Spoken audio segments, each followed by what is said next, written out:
عليه وسلم صلى الله على محمد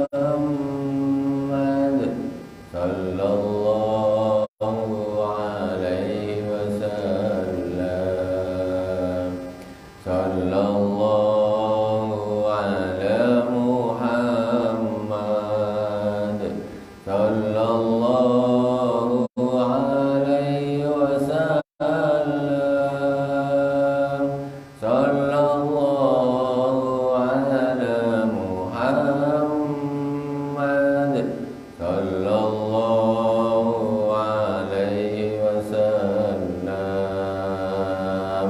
يا نبي سلام عليك يا رسول سلام عليك يا حبيب سلام عليك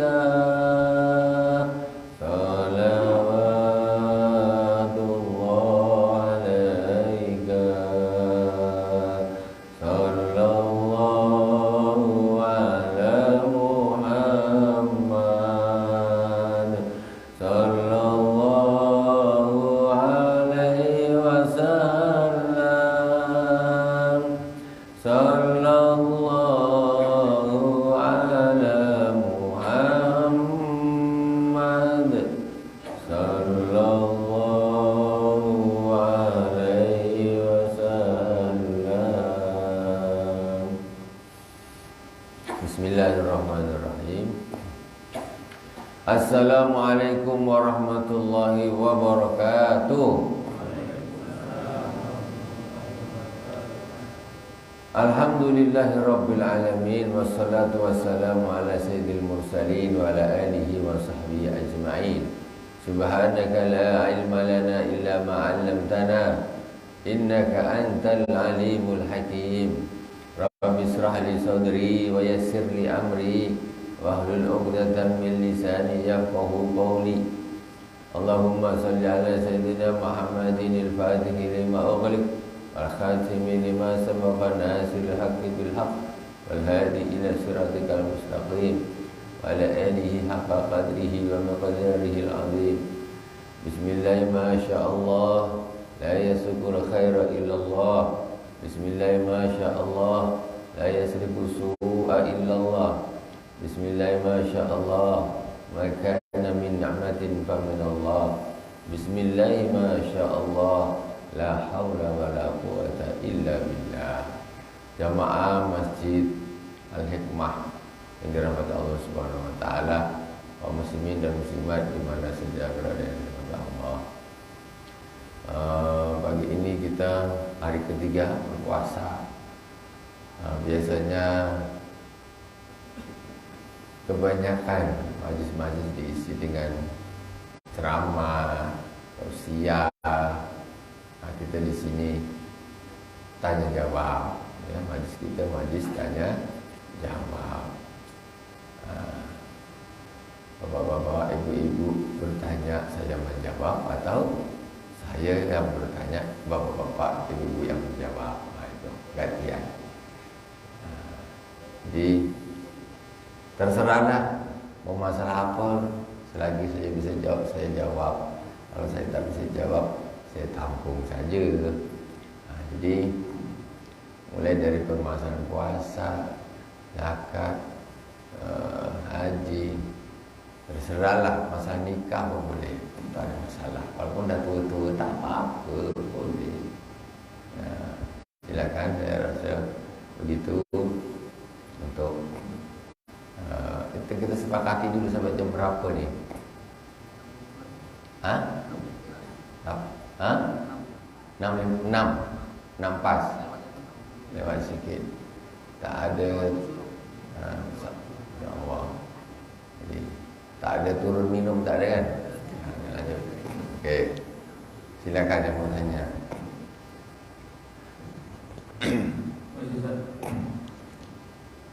Bapak ini tak apa. Assalamualaikum warahmatullahi wabarakatuh. Waalaikumsalam warahmatullahi wabarakatuh.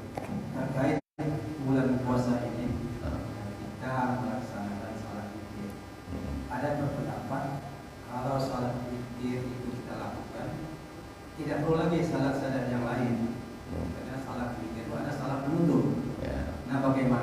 kebiasaan di bulan Ramadan ini kita salat tarawih witir, terus kita ada niat untuk melanjutkan salat tahajud di sepertiga malam.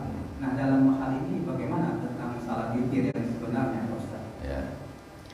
Jadi salat witir itu sebaiknya, ini harus dipahami dengan pas. Sebaiknya yang paling baik, yang paling afdal dijadikan di akhir sholat malammu. Nah, jadi pesan Rasul, jadikanlah sholat witir itu akhir sholat malammu. Itu afdal. Namanya sebaiknya atau yang paling baik berarti kan tak wajib. Nah, tak wajib dalam arti apa? Boleh orang setelah tarawih sholat witir, terus habis sahur sholat tahajud atau sebelum sahur, boleh saja. Nah, cuma kalau yang paling afdal witirnya setelah tahajud, itu yang paling bagus. Jadi kata Rasulullah, jadikanlah sholat witir itu akhir sholat malammu. Jadi isya, tarawih, dah. Habis itu malam bangun, sholat tahajud, witir, baru sahur. Nah, atau sahur dulu, sholat tahajud, baru witir. Dua-duanya boleh. Sayyidina, kita itu diambil juga dari apa? Kebiasaan para sahabat. Sayyidina Abu Bakar As-Siddiq, beliau sholat witirnya setelah isya. Setelah isya witir. Setelah witir malam ya tahajud saja, tidak ada witir lagi. Tidak ada witir dua kali di dalam satu malam. Kalau udah witirnya setelah isya, ya malam nanti tak ada witir. Kalau setelah isya tak ada witir, ya nanti malam baru witir dijadikan yang paling akhir. Itu hanya masalah mana yang paling utama. Tetapi kenapa Sayyidina Abu Bakar Siddiq melakukan witir itu setelah isya? Kenapa? Karena Sayyidina Abu Bakar menjaga betul jangan sampai witirnya ketinggalan. Kadang namanya orang malam-malam kan tak terbangun, alamak dah azan subuh. Itu. Jadi Sayyidina Abu Bakar Siddiq menjaga betul jangan sampai ketinggalan. Sayyidina Umar bin Khattab witirnya akhir malam. Nah, jadi setelah isya tak witir, akhir malam baru witir Sayyidina Umar bin Khattab. Sayyidina Ali lain lagi. Sayyidina Ali setelah isya witir. Setelah isya witir malam terbangun lagi. Malam bangun tahajud bangun. Dia sholat menggenapkan. Jadi menurut satu keterangan riwayat, Sayyidina Ali sholat 1 rakaat untuk menjadikan sholatnya tidak, yang tadi kan hasilnya ada witir itu kan ganjil. Di sholat 1 rakaat digenapkan. Setelah genap baru dia sholat lagi 2 rakaat baru dia witir. Jadi witir yang awal isya itu digenapkan dulu. Jadi bukan witir 2 kali. Digenapkan lalu baru sholat 2 rakaat baru beliau witir lagi. Tapi yang banyak dilakukan ya mengikuti Sayyidina Abu Bakar Siddiq atau Sayyidina Umar bin Khattab radhiyallahu taala. Sayyidina Umar ini dia malam mesti bangun. Intinya kalau kita kesimpulan para sahabat khususnya Rasulullah itu memang sangat mementingkan salat witir. Wallahu a'lam. Begitu Pak ya. Silakan ya Pak. Assalamualaikum. Waalaikumsalam. Ini pertanyaan saya jawab. Sama Ustaz, mengerjakan profesi Ustaz. Apa hukumnya? Terus mengeluarkannya kapan? Apakah tiap bulan mengeluarkannya atau di setahun dikumpulkan?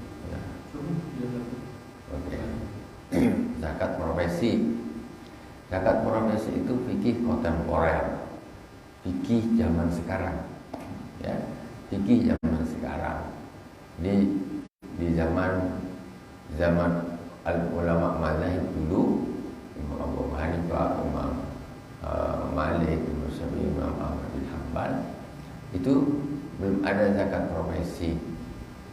Seperti kita ngaji-ngaji itu, yang di kitab-kitab fikih, ya adanya zakat emas, perak, perdagangan, pertanian, harta rikas atau penemuan, ya, tumbuh-tumbuhan itu, masuk padi dan sebagainya, kurma. Dan waktu itu tidak ada zakat profesi. Ini adalah fikih kontemporer, hasil daripada ya ijtihad ulama sekarang. Ya, ijtihad ulama sekarang. Jadi ya kita sebetulnya terus ini sebetulnya ijtihad baru gitu Pak ya. Ijtihad baru. Semacam contoh sekarang ya. Kenapa kok begitu? Karena orang nanam padi paling dapatnya berapa kan gitu. Jadi ijtihad baru. Paling sebulan kalau dipukul 1 tahun dibagi ke 2, panennya setahun sekali lah katakan. Setahun sekali panen umpamanya panennya 12 juta 1 tahun sekali, atau anggaplah 24 juta. Berarti kalau itu sudah dizakatin tuh. Sudah dizakatin beras, panen 12 juta atau 10 juta yang mudah, zakatnya 2,5%. Berarti 250.000 ya. Nah, 250.000 itu yang dalam 1 tahun. Ya. Sekarang ini ada orang kerja, kepala dinas atau apa profesi, atau GM, General Manager, 1 bulan dia dapat sekian, bahkan puluhan juta. 1 tahun dihitung, dia anggaplah 1 bulan dia 30 juta, ya 33 kali 12, berarti 69 ya, berapa? 3 kali 12 36. Nah, berapa tadi? 36. Nah, 36 juta, 360 juta. 360 juta. Ini yang beras 12 juta aja kena zakat. Masa ini tak kena? Nah, jadi akhirnya ijtihad kontemporer, ini kena zakat nih. Nah, itu. Tapi sebetulnya kalau kita namanya ijtihad ulama. Jadi sebenarnya kalau kita pikir pun zaman dulu pun profesi tetap sudah ada, kan? Nah, tetapi kenapa kok zakatnya cuma itu? Ibaratnya beginilah, kenapa kalau sapi itu kena zakat, kambing kena zakat, kuda dengan kambing mana mahal? Tapi kuda tidak ada zakatnya. Gitu loh. Jadi itu rahasia Allah Subhanahu Wa Taala. Sekarang contoh, beras tidak kena zakat, apel kena zakat enggak? Apel tidak kena zakat, padahal dapatnya jauh lebih banyak. Itu rahasia Allah Subhanahu Wa Taala. Jadi kalau bagi saya untuk zakat profesi, Anda mau keluarkan, silakan, bagus. Bagus kalau mau keluarkan. Nah, adapun kalau untuk fikih, mazhab dulu memang itu belum ada. Nah, itu. Sekarang oke lah kalau mau mengeluarkan. Kalau mau mengeluarkan itu semacam dia seperti apa namanya nih? Zakat tijarah, perniagaan, ya, atau zakat pertanian. Kalau pertanian dengan ini apa namanya, nisabnya lain. Pertanian itu nisabnya lebih kecil daripada perdagangan. Atau dia seperti emas dan perak, yaitu 85 gram. 85 gram itu kalau dikalikan harga emas sekarang berapa? Berapa harga emas sekarang? Berapa? 60, 600, 700 berapa? Hah? 1 juta lebih. Waduh. Hah? Wah, suka mama-mama yang dulu beli cuma 500 sekarang kan, jual. Suka dah jual beli emas. Anggaplah 1 juta, ya. Anggaplah emas itu 1 juta. Berarti orang yang kena zakat itu yang punya, ini kalau kembali ke emas, 85 gram emas. Itu baru dikenakan 85 juta, ya. 85 juta itu baru kena zakat. Kalau zaman dulu 40 juta dah kena, karena emas harga 500. Itulah bedanya emas. Jadi sekarang zakat profesi itu diikutkan dengan zakat emas perak, ya. Berarti yang gajinya 1 tahun total 85 juta. Itu 1 tahun seperti itu. Itu mohon maaf, itu pun mohon maaf ya, bukan yaitu fikih kontemporer seperti zaman sekarang, ya. Bukan istilahnya ijma ulama mulai zaman dulu, bukan. Jadi kalau saya, menurut saya, kalau nak mengikuti pendapat itu ya silakan, ya baguslah, namanya orang nak zakat, kenapa terlepas itu pendapat ulama baru. Kalau umpamanya tidak sampai di situ, atau gimana ininya kok dulu tak ada, umpamanya kok tidak dikembalikan kepada ulama yang terdahulu, ya itu boleh sah-sah saja. Oke, sekarang umpamanya, supaya kadang-kadang mungkin ada orang keberatan, kan gitu. Mungkin ada yang keberatan, ini kok berat ya, ini ya umpamanya. Tapi kalau melakukan ya tentu lebih bagus, karena itu minimal, umpamanya pun kalau itu bukan berupa zakat seperti apa yang diijtihadkan ulama-ulama terdahulu, tapi tetap mengeluarkan harta itu tetap dapat pahala. Sekarang macam mana caranya? Mengeluarkan zakat itu ada 2 cara. Ada cara kontan, ada cara nyicil. Cara kontan apa, macam mana? 1 tahun, umpamanya dia 1 tahun ini terkumpul, kita hitung 100 juta lah mudahnya. 100 juta dia dapat 1 tahun. Berarti kalau dibayarkan sekaligus itu 2,5 juta. Itu bayar sekaligus, mutar 1 tahun, tek, bulan Syawal umpamanya mulai dia kerja, terus 1 tahunnya kok pas bulan Syawal, duitnya ada, bayar tuh 2,5 juta, 1 juta, atau dibayar nyicil per bulan berapa, boleh. Tapi sebetulnya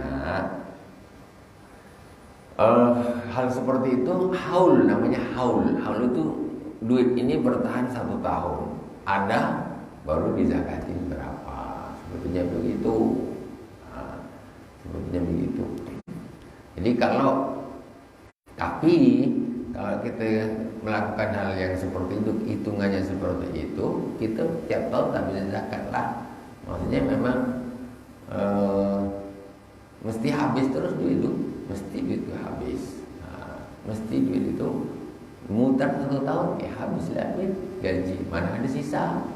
Belum lagi bayar kredit sana, kredit sini, ini dan itu. Dan sebetulnya kalau hal yang seperti itu, kalau duit tak terkumpul, ya secara hukum fikih yang asli, ya tidak wajib zakat. Tetapi bukan untuk sengaja dia lari dari zakat, poya-poya, tidak, itu tak boleh. Tapi kalau memang duit itu memang tak terkumpul, ya, dalam 1 tahun itu sebetulnya secara fikih itu tidak haul. Tidak haul itu berarti tidak wajib zakat.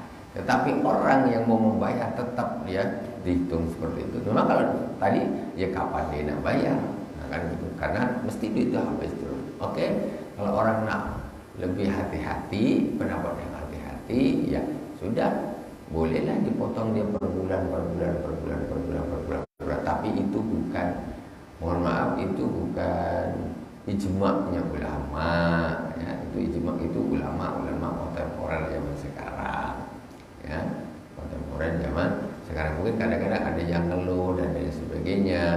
Nah, tapi kalau kita kembalikan kepada kemanfaatan, itu pasti bermanfaat, ya, tidak mungkin tidak. Jadi intinya lah tadi, cara membayarnya boleh nyicil per bulan, boleh dibayar sekaligus di akhir tahun, silakan.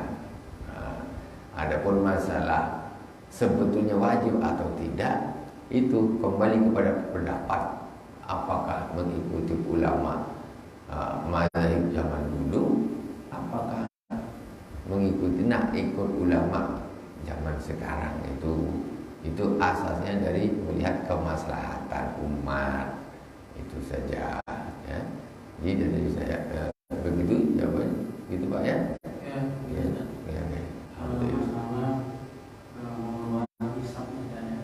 Masalah hisapnya itu, Ya. kalau dia pendapat ini, uang itu dikalkulasi kan 1 tahun kan, dapatnya mungkin lebih dari 1 juta. Ya. Dan apakah penghasilannya ini taruh 10 juta sebulan, terus apakah dikeluarkan dulu kebutuhan dia, keperluan rumah tangganya, keluarkan sisanya baru dikalkulasikan 1 tahun untuk keluarga juga. Ya. Kalau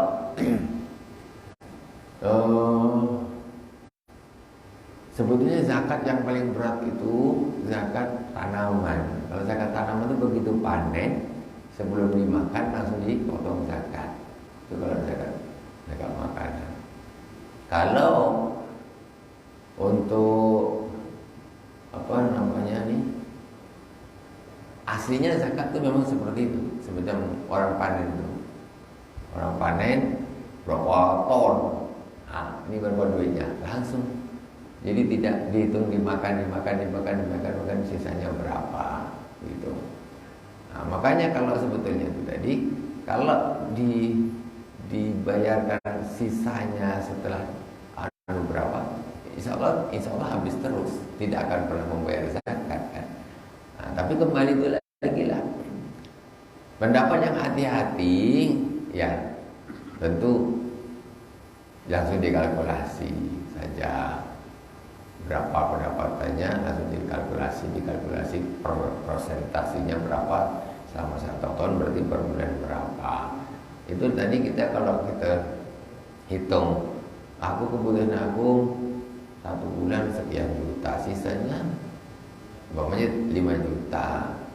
5 juta baru 60 juta, berarti tidak kena. Kalau saya sekarang kan 85 kali 85 juta, berarti tidak dapat. Nanti ada kebutuhan lagi beli mobil habislah. Kapan nak zakat? Namanya beli mobil kan. Nah, jadi adanya lari dari zakat. Ya, mestinya dihitung ya dari nominal gajinya berapa. Itu kalau kita memang niat nak zakat. Kalau tidak gitu ya tidak akan pernah berzakat. Jadi sebetulnya saya tidak mengatakan, mohon maaf, saya tidak mengatakan ini wajib, tidak, ini pendapat ulama kontemporer sekarang, itu loh maksud saya. Nah, karena zaman dulu itu belum ada pendapat ini. Jadi itu juga kita nak bilang wajib ya tidak nggak berani, dalam arti karena ulama-ulama terdahulu juga tidak mengatakan seperti itu. Tapi yang mau melakukan bagus, luar biasa, itu tentu lebih selamat, lebih aman, insya Allah juga lebih berkah, harta itu lebih berkah. Nah, wallahu a'lam.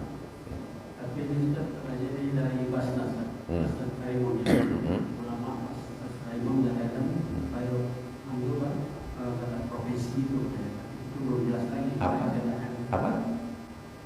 Dari Basnas, Pak. Basnas Karimun itu harus dibayar itu pada profesi. Harus dibayar. Dikeluarkan namanya zakat itu yang nama profesi. Profesi itu cuma diragunya apakah keluar tiap bulan atau penghasilan 1 tahun masuk 1 tahun. Iya, karena itu pendapat ulama kontemporer, Pak. Ulama kontemporer zaman sekarang, saya Yusuf Qaradawi dan sebagainya, saya Mesir. Nah, itu pendapat ulama sekarang. Ulama dulu tidak ada.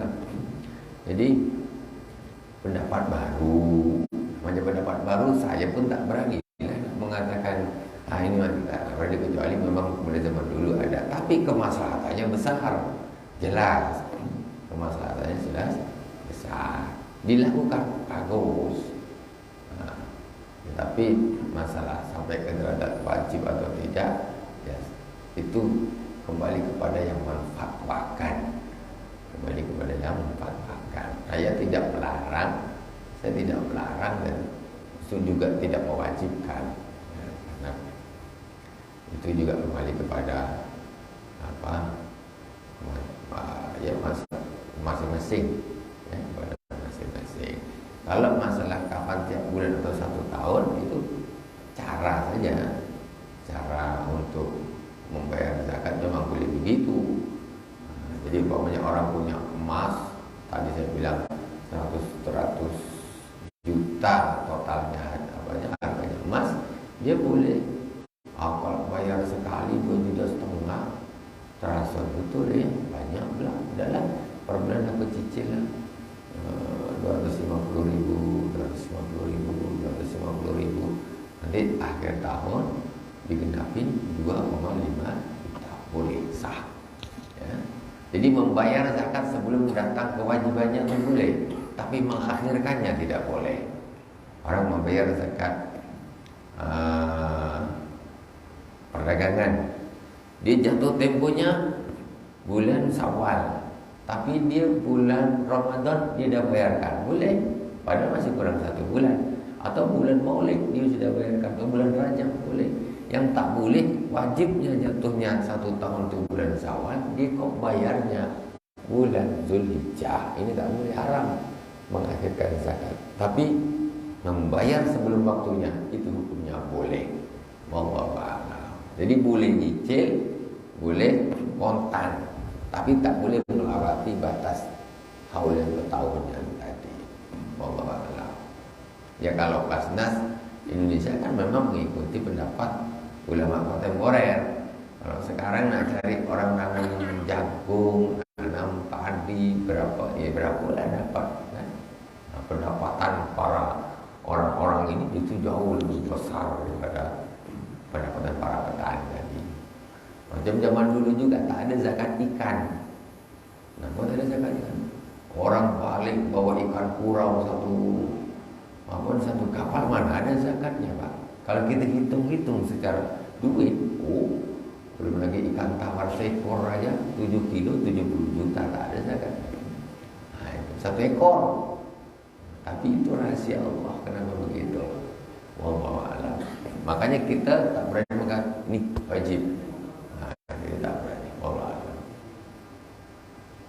Yang mewajibkan ulama yang mewajibkan. Silakan yang lain. Assalamualaikum ya. Waalaikumsalam. Pertanyaan yang pertama, bagaimana puasa seseorang yang bekerja di lapangan dan terik panas matahari, dia tidak berpuasa, apakah dia wajib tetap membayar fidyah dan membayar puasa? Itu yang pertama ya. Terus yang kedua, jikalau ada ahli keluarga yang wafat di bulan Ramadan, apakah ahli waris tetap membayarkan fidyah dan zakatnya dia? Nomor 1, orang pekerja keras, panas, pokoknya tak puasa lah kan. Apakah wajib qada dan wajib fidyah? Orang ini aslinya wajib qada. Karena orang kapan qadanya? Nanti kalau pas dia tak puasa. Maksudnya umpamanya nih bulan Ramadan, apakah hari Ahad dia tetap masuk? Masuk tak hari Ahad? Tetap. Senin sampai Senin masuk, tak ada liburnya. 1 tahun tak ada libur. Nah, tak mungkin lah macam robot kerja itu. Oke lah. Sekarang kita contoh gini, orang Ramadan ini full masuk, atau umpamanya setiap Ahad tak masuk. Nah, kalau ada tak masuknya berarti pas hari libur dia puasa. Anggaplah 4 Ahad, berarti dia dapat 4 hari di bulan suci Ramadan. Yang lain ya dia cukup mengqadha saja. Pokoknya besok bulan Syawal kerja juga, tapi hari Ahad libur, hari Ahad liburan. Itu untuk mengqadhanya itu. Untuk mengqadha tidak perlu fidyah. Tapi kapan ada kesempatan untuk puasa, ya puasa. Di dalam 1 tahun ini cari 30 hari. Tak dapat tak kira-kira. Kalau 1 bulan 4, 10 bulan sudah 40 hari. Kan gitu. Kalau 1 bulan 3, 10 bulan 3 hari. 10 bulan itu sudah 30 hari. Jadi sebetulnya orang ini kalau dia niat betul, dia bisa puasa. Jangan jadikan malas menjadi alasan. Maksudnya dalam arti sebetulnya pas hari libur dia bisa puasa, tapi aduh malas lah, kan? Nah ini pas hari libur nih, bukan saya bilang pas dia puasa nih. Jadi kapan ada kesempatan libur, kira-kira dia sanggup untuk puasa. Qadha saja tidak perlu fidyah. Qadha saja tidak perlu fidyah. Ya, kecuali kalau umpamanya ada orang betul-betul non-stop, sama sekali tak ada libur dia, macam apa ya, jam. Tak ada libur dia, kalau dah mati baru berhenti mati lagi. Tak ada libur, kerja terus putar terus selagi ajal dia belum datang, dia tak mati jam tu. Nah itu baru fidyah, karena tidak ada sama sekali kesempatan untuk mengqadha. Tapi selagi masih ada, entah itu per bulan 2 hari, per bulan 3 hari, itu di dalam 1 tahun ya dia mengqadha saja, tidak wajib fidyah. Wallahu a'lam. Kemudian yang kedua, apa tuh tadi? Orang meninggal di bulan Ramadan, apakah wajib fidyah? Tengok-tengok dia sakitnya, umpamanya nih, yang aslinya ya wajib ya di bulan Ramadan, ataupun umpamanya di bulan Syawal, maksudnya 1 Ramadan full, tidak harus pas di bulan Ramadan. Mau dia meninggal di bulan Ramadan kan, ataupun di bulan Syawalnya setelahnya, itu tetap wajib membayar fidyah. Wajib membayar fidyah. Macam mana nak suruh qadha? Tak bisa lagi, orang sudah meninggal, sakit, mulai 1 Ramadan sakit, Syawal meninggal, fidyah 30 hari. Ya, fidyah 30 hari. Jadi yang ditanyakan, meninggalnya di bulan Ramadan, apakah wajib fidyah? Zakat tidak wajib, fidyah saja. Karena yang wajib zakat itu orang yang menemui akhirnya bulan Ramadan dan awalnya bulan Syawal, itu yang wajib zakat. Dia bulan Ramadannya ini ada, akhir Ramadan ada, awal Syawal dia juga dapat. Ini baru wajib. Orang yang meninggal di malam Idul Fitri itu dia wajib zakat. Ya. Tapi anak bayi yang lahir di malam Idul Fitri itu tak wajib zakat. Kenapa? Orang yang meninggal di malam Idul Fitri karena dia menemui akhir Ramadan dan awal Syawal. Anak bayi yang lahir di malam Idul Fitri, maghrib, begitu maghrib Allah Akbar, lahir dia. Nah, ini dia tidak wajib zakat karena hanya menemui awalnya Syawal, tidak menemui akhirnya Ramadan. Orang yang meninggal asar, yaitu sebelum maghrib, ini maghribnya Idul Fitri, ini akhir Ramadan betul nih, sebelum waktu buka dia meninggal, ini tidak wajib zakat karena dia hanya menemui akhirnya Ramadan, awalnya Syawal dia tidak menemui. Wallahu a'lam. Dah. jam 6 lewat. Kalau ada yang tanya lagi, silakan. Apa udah ngantuk, apa nak kerja? Ibu-ibu nak kerja, Bu? Ibadah. Terakhir ada lagi. Hukum meneruskan bacaan niat puasa Ramadan setelah sholat tarawih itu. Hukumnya mubah. Niat itu tidak bisa dilapas, tidak bisa dilapaskan. Maksudnya itu hanya lapasnya niat. Niat itu aslinya di dalam hati. Yang ini hanya lapasnya niat. Lapasnya niat. Jadi niat itu aslinya di dalam hati. Dia ini hanya untuk membantu hati saja. Ketika kita melapaskan itu, otomatis hati kita berniat. Nah, jadi contoh sekarang, umpamanya untuk gampang membedakan, ada burung beo kita ajarin, nawaitu sama badin anadai fardhi syahri ramadhani hadisanati lillahi ta'ala. Bisa dia habis tarawih orang baca ikut baca, nawaitu sama badin anadai fardhi syahri ramadhani lillahi ta'ala hadisanati lillahi ta'ala, apal dia.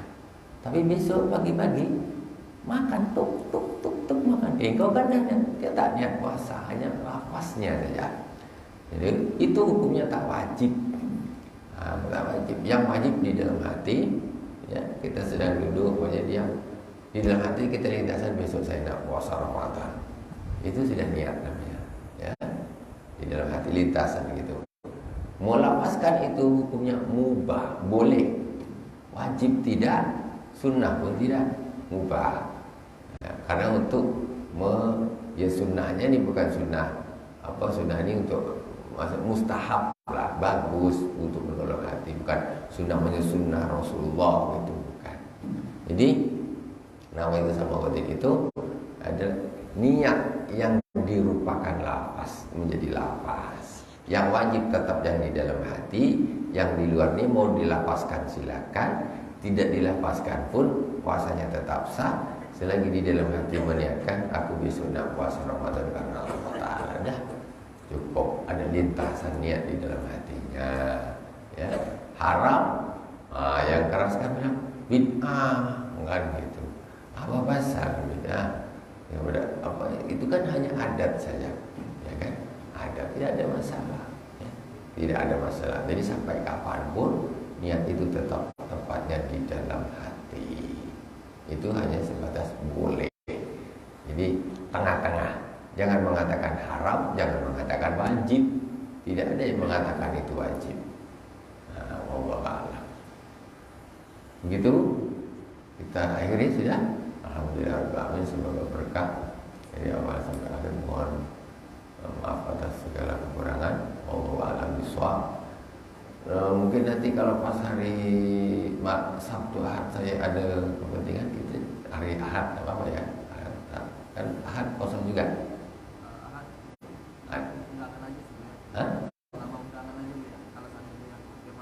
Konfirmasi dia Sabtu, saya Ahad, boleh, insyaallah. Demikian, subhanakallahumma wa bihamdik, asyhadu an la ilaha illa anta, astaghfiruka wa atubu ilaik. Wa sallallahu alaihi wasallam Muhammadin wa ala alihi wa sahbihi wa baraka wa sallam. Alhamdulillah rabbil alamin. Assalamualaikum warahmatullahi wabarakatuh.